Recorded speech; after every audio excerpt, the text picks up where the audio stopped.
accepté de venir partager un peu de toi avec nous aujourd'hui. Ça me fait tellement plaisir, Zoé. Toi, dans le fond, ta famille, elle vient de... Tes parents sont... Est-ce qu'ils sont nés à Causa-Piscale aussi? Oui, Oui, mes parents sont nés à Causa-Piscale. Toi, t'es née à Causa-Piscale aussi. T'as grandi là. Puis là, présentement, t'habites là encore. Puis t'as quitté quelques années pour les études. Oui. Puis présentement, t'habites encore là. Puis dans le fond, t'es vraiment quelqu'un... Présentement, t'es coordonnatrice de Cosmos Matapédia. T'as beaucoup donné aussi pour la vallée. Tu as aussi fait beaucoup de bénévolat. Tu as fait du bénévole pour quel organisme déjà? Alors, j'ai fait du bénévolat pour, entre autres, Centraide Bas-Saint-Laurent. Oui. J'ai fait du bénévolat au Centre Éclosion. J'ai ouvert le Centre Éclosion. Je vais vous en reparler tout à l'heure. Le bénévolat, c'est ma vie. Je fais partie de l'AJC à Causa-Piscale, l'Association Jeunesse Causa-Piscale, la TVC, Oui. Alliance le Mille. Oui. Et là, il faut que je me break parce que c'est assez, là, les implications. J'essaie de doser, mais c'est en moi. Oui, mais tu as un côté aussi très entrepreneur, on dirait. Tu sais, tu as beaucoup commencé des projets dans la vallée. Aussi, tes parents, c'est des commerçants. Oui. Puis tu me disais un peu plus tôt, l'autre jour, quand on a fait notre entrevue, que tes parents, il y avait comme un deuxième année, je pense. Oui. Puis... Bien, mon père avait une deuxième année. OK. Puis, je me souviens très bien, il a toujours été comme un entrepreneur vendeur. Il vendait des produits râlés qu'on appelait. Je me promenais avec quand j'avais 7 ans. C'est moi qui écrivais ses commandes puis qui comptais. Par la suite, papa est devenu un plomberie chauffage. Il a appris tout seul. Il y a une deuxième année. Ma mère, quand j'avais 8 ans, elle a ouvert son dépanneur dans notre salon de notre maison. Et pendant 30 ans, elle a eu un dépanneur. On a eu un agrandissement.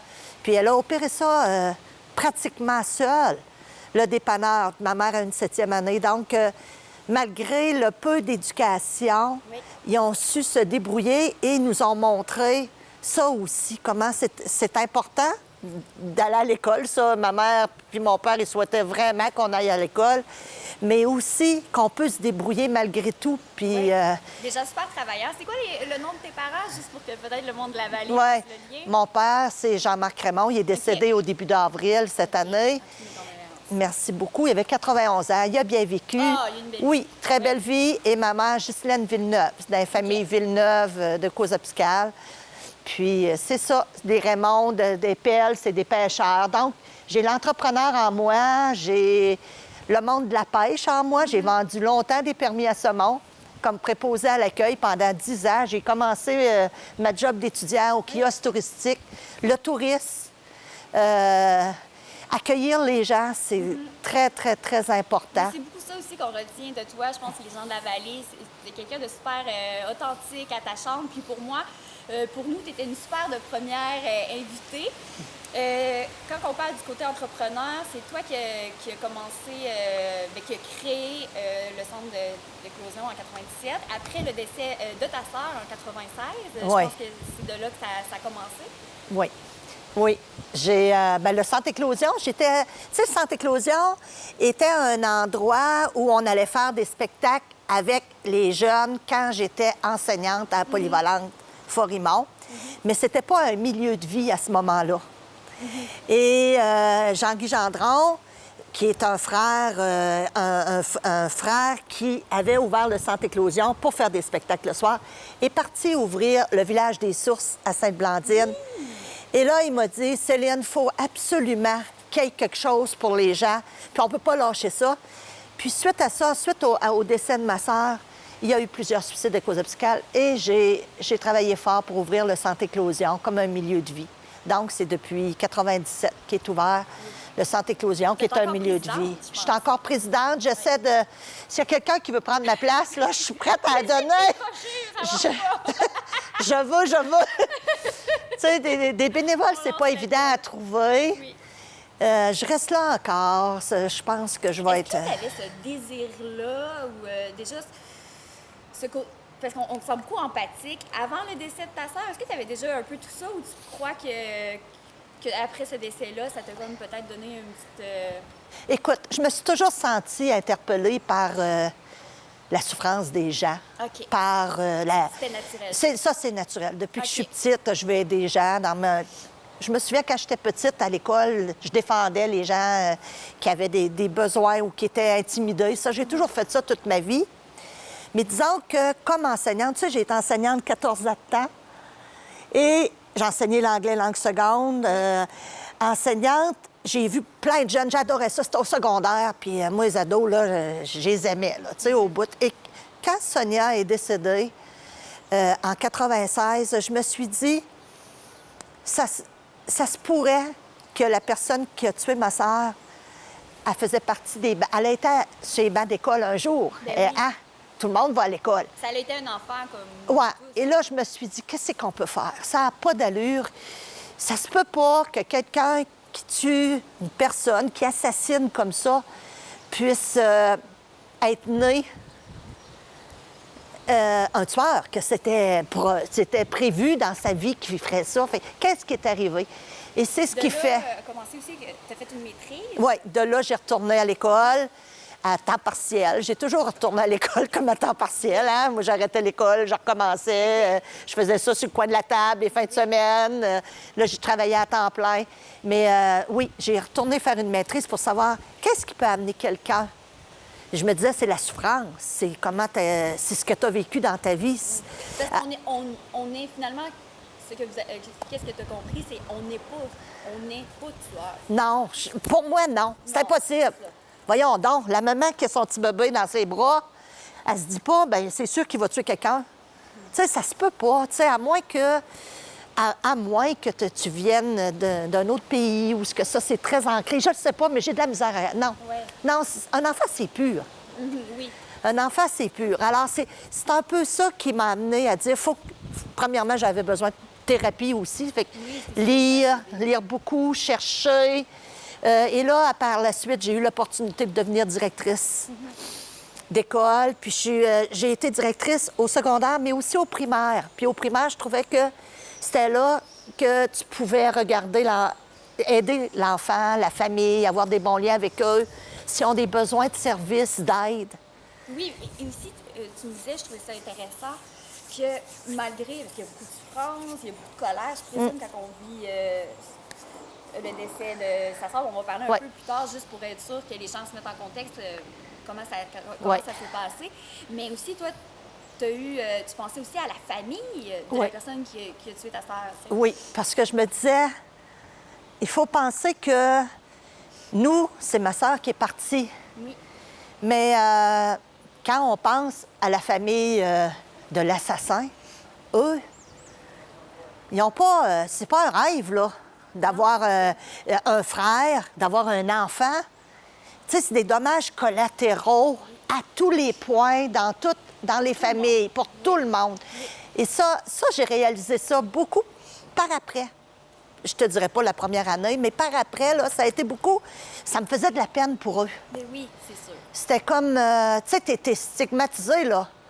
Nous, c'était... Bien, c'est ma soeur qui est décédée, qui s'est fait assassiner, tandis que eux, c'est des familles qui sont connues. C'est en Gaspésie. Puis eux, c'est stigmatisé, là. Tu sais, oui, eux autres, c'est lui qui a tué, tu sais, c'est le mononcle de tel qui a tué. Tu sais, triste. Oui, puis vous avez dû aussi les voir durant le procès, les procès? Sais-tu, je te l'ai pas dit, hein, mais on les a pas vus. Ah oui? On les a pas vus durant le procès. Parce que moi, j'ai assisté au procès... j'ai toujours été au procès tout le temps. Et durant les 5 semaines du procès. Puis... Ah oui. Non, il n'était pas là. Je le sais pas. Mais écoute, je sais pas c'était quoi. Mais je crois pas que c'était facile pour eux. Je ne crois pas que c'était facile. Vraiment pas. Donc, pour mettre en contexte, en 96, qu'est décédée votre soeur, elle allait te voir, toi et ta famille, les enfants, à Maria. Elle venait me retrouver à Carleton, au camping. À Carleton, oui. À Carleton, au camping. J'étais là avec ma famille, mes enfants, mon conjoint de l'époque. On était là en camping. Puis Sonia était elle avait un nouveau conjoint depuis 6 mois. Elle était tellement heureuse avec Marco Normando. C'était l'amour de sa vie.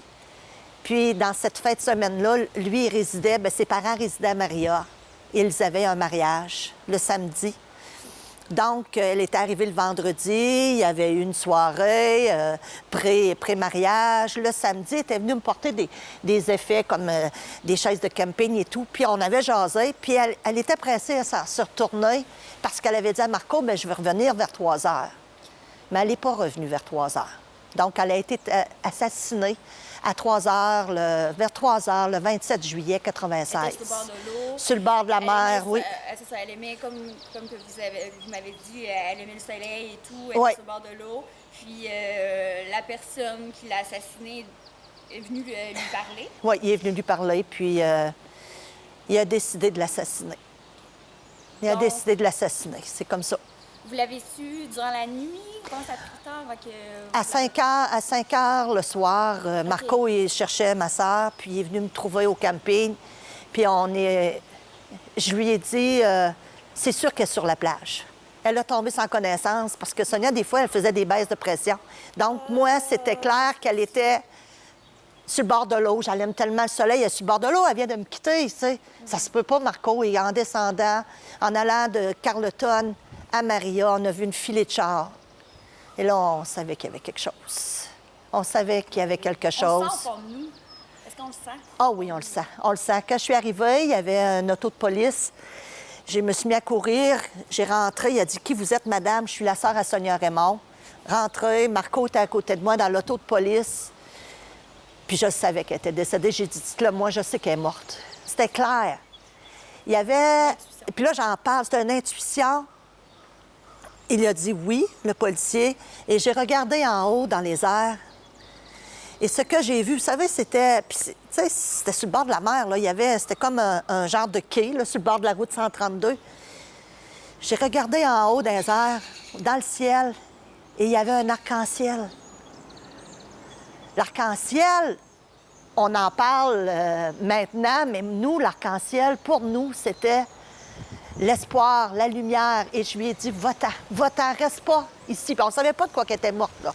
On savait juste qu'elle était partie. Va-t'en. Pour moi, c'était, il faut qu'elle s'en aille, qu'elle ne reste pas accrochée à la terre. C'était clair. Puis quand on l'a mise en terre, l'arc-en-ciel, il y a eu un arc-en-ciel qui était là aussi.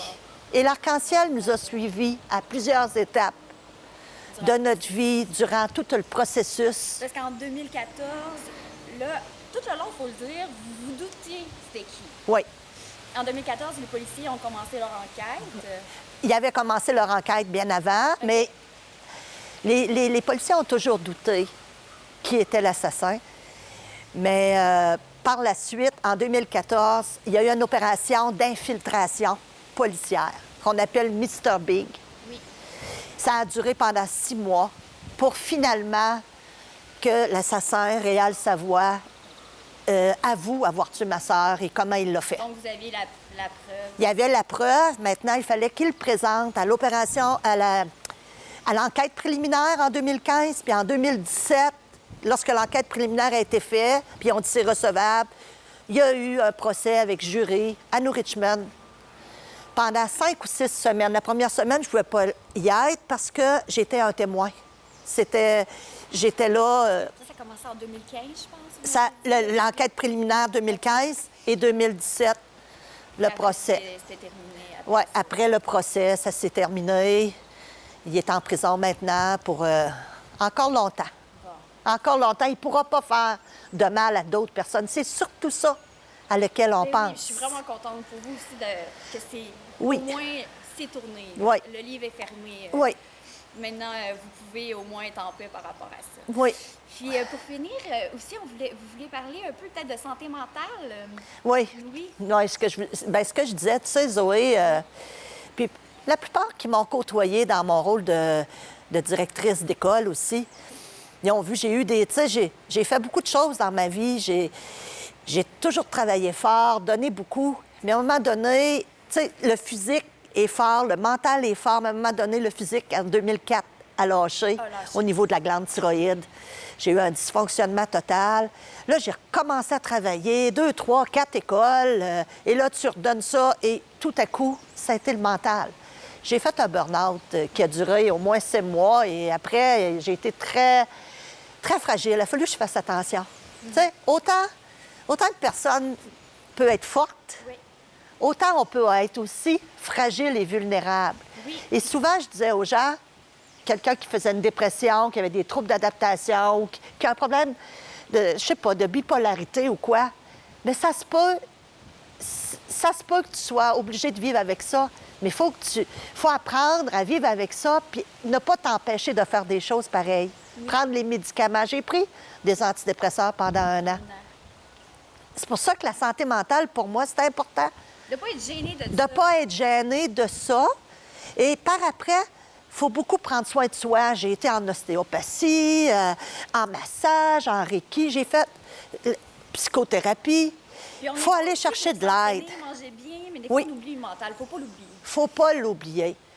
Vraiment pas. Ça fait que c'est ça. Je me dis, autant, tu sais, autant tu peux être fort, autant tu peux être vulnérable. La fragilité de l'être, puis on a, comme être vivant, on a des choses à apprendre. Puis quand tu apprends de tout ce que tu vis, puis que tu essaies de t'améliorer, il n'y a pas personne de parfait.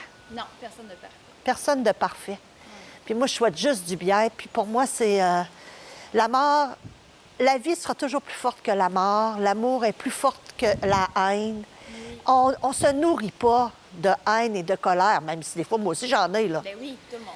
Mais ça donne rien. Oui. C'est sûr et certain. Bon, bien, sur ça, merci beaucoup, Céline Ramon. Merci, Zoé. D'avoir partagé un peu de votre vie avec nous. Puis au plaisir de se revoir dans la vallée. Certainement. Merci beaucoup.